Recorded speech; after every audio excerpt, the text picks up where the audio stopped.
Alright guys, we're back with Bailey. So remember, we're training Bailey, and Bailey is a great big dog. If you try to get some pictures, it's hard to really get the idea of the size of this dog.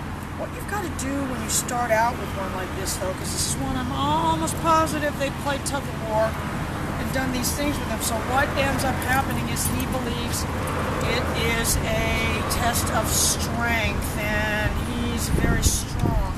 So you've got to start out with your hand in here. This is before I've ever given any command. I'm ready, if this dog hits the end of the leash, to reinforce that initial lesson of I don't want the leash made tight. A lot of people will get out, and then the dog just kind of pulls them around, and they come and try to gather it up. You need to do that from Jump Street. The second I take a hold of that leash, I'm ready for you to hit the end so that I can pop that leash. So even if I'm not really giving him any command underneath, he needs to understand not to make the leash tight. Alright, so we're working him, getting him going down. So let's just, I've got him healing. So now we're just gonna, now I'm gonna engage the dog. And you guys know what I like to do with that is, once we start the healing, do your turn away. Because the sun is over there. Yeah, I know, that's why I was turning. You have to get right there. Bailey.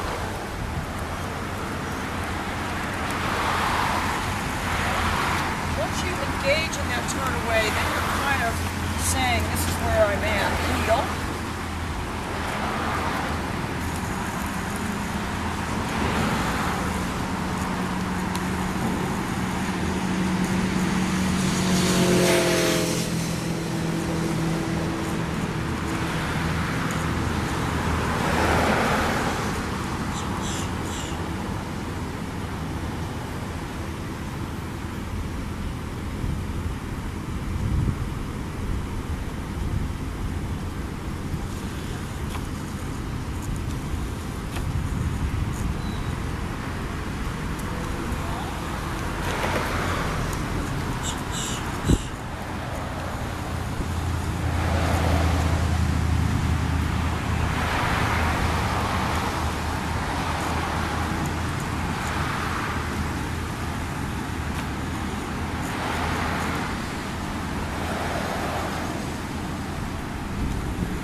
Again, this dog doesn't have real high fit drive, but he's improving.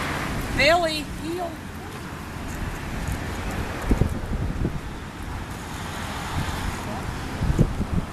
There's a couple different reasons why you have to have food.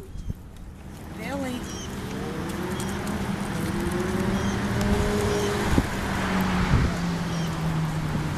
One, I mean, you're not going to have an animated worker. You see people training them without food. Down.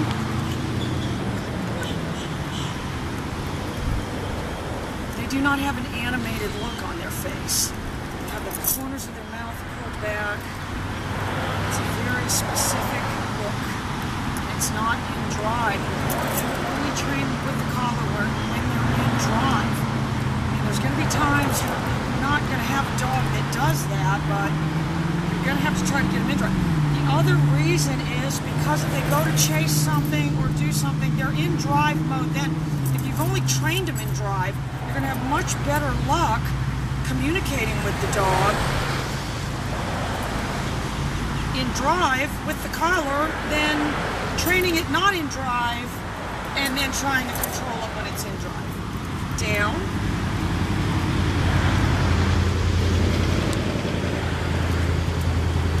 Bend, I didn't point. I gotta tell you, I really like this dog. This is a great big nice dog. He's gonna be a really nice dog. I really want Aaron to buy him. Down. I don't think Aaron's ever been on the show. He's a cutie, let me tell you. And he's got a boat and everything, and he had the actually the great uncle to this one. But the problem is that he's got one named Bailey already that he got for me, so it'll be two Baileys. Alright, so I'm going to pick him up with the pager. Bailey.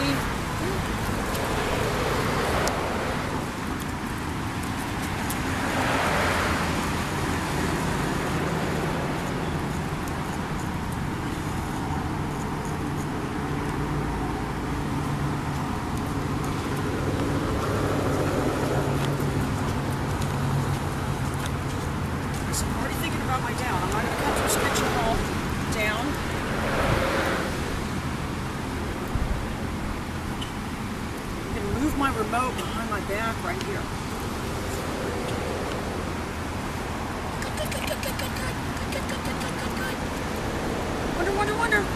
Wonder.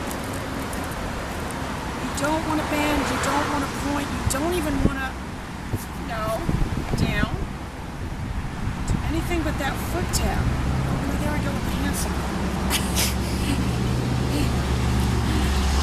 I do that, you guys. I need to train all hearing dogs on their dogs. I'm always going to train the deaf dogs, and I explained really the reason I have vertical skill in that area. Oh, not with the blower again. Are you kidding me? You guys remember last summer, I was convinced that guy with the weed eater was following me all over town. So, or am I paranoid of the character? The real Kelly, she's normal. The character, left field here, the character way outside. All right, but what I can do, actually, and this is what you guys at home need to be doing, because I've really worked on my off-leash recall, I can start, and we do this sometimes, you guys know that, doing off-leash heeling before I really have a good down established. But belly, and the reason is because heel, I've got my off-leash.